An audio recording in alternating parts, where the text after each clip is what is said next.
शिवसेना, मनसे, शरद पवार यांच्या राष्ट्रवादीच्या युतीचा संयुक्त वचननामा आज जाहीर होणार।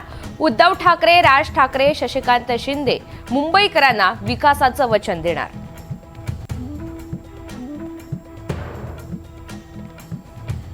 आज तब्बल 20 वर्षांनंतर राज ठाकरे शिवसेना भवनात जाणार, तर वचननाम्यानंतर लगेचच दोन्ही बंधू प्रचारांच्या रणधुमाळीत उतरणार।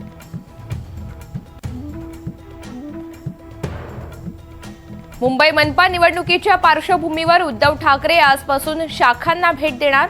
कांदिवली आणि बोरिवलीमधील शाखांना भेट देऊन करणार कार्यकर्त्यांशी चर्चा। मुंबई मनपा निवडणुकीसाठी भाजपचं प्रचार गीत आज प्रदर्शित होणार। मुख्यमंत्री फडणवीसांच्या उपस्थितीत गीत सादर केलं जाणार। मुंबईचा महापौर महायुतीचाच हिंदू आणि मराठीच होणार। मुख्यमंत्री देवेंद्र फडणवीस यांचा ठाम विश्वास, तर मराठी माणसाला मुंबई बाहेर जाऊ देणार नाही, देवेंद्र फडणवीस यांची ग्वाही।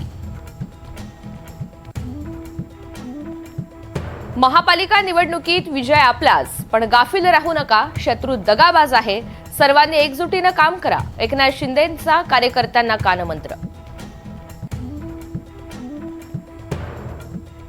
भ्रष्टाचाराच्या मगरमिठीतून मुंबईला सोडवायचंय, एकनाथ शिंदेंची उद्धव ठाकरेंवर घणाघाती टीका, तर ठाकरे कार्यसम्राट नाही तर करप्शन सम्राट, शिंदेंचा घणाघात। खरा सूर्याजी पिसाळ कोण हे जनतेला माहिती, एकनाथ शिंदेंचा उद्धव ठाकरेंवर हल्लाबोल, तर ठाकरेंचा जीव मुंबई महापालिकेच्या तिजोरीत, शिंदेंची टीका। निवडणूक आली की मराठी माणूस आठवतो, मराठी माणसांसाठी किती कामं केलीत, एकनाथ शिंदेंचा ठाकरे बंधूंना सवाल, तर ब्रँड फक्त बाळासाहेब ठाकरेच, शिंदेंचं विधान।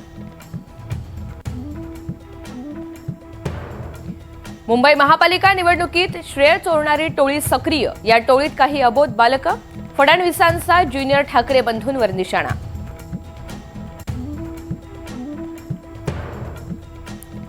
वारिस पठाणच्या वक्तव्यानंतर सकाळचा भोंगा काहीच बोलला नाही, देवेंद्र फडणवीस यांचा संजय राऊतांवर निशाणा। हिम्मत असेल तर निवडणूक लढवा, बिनविरोध निवडीवरून आदित्य ठाकरेंचा हल्लाबोल, तर निवडणूक आयोग भाजपच्या कार्यालयामधून चालतं, आयोगावर घणाघात। बिनविरोध निवडीवरून मनसे आक्रमक, उभ्या आयुष्यात अशी निवडणूक मी कधीच पाहिली नाही, राज ठाकरेंचा संताप, तर 66 बिनविरोध नगरसेवकांविरोधात मनसे कोर्टात जाणार। बिनविरोध निवडणुकीविरुद्ध मनसे आक्रमक, पैसे देऊन उमेदवारांना माघार घ्यायला लावल्याचा मनसेचा आरोप, या विरोधात मनसे कोर्टात जाणार असल्याची अविनाश जाधव यांची माहिती।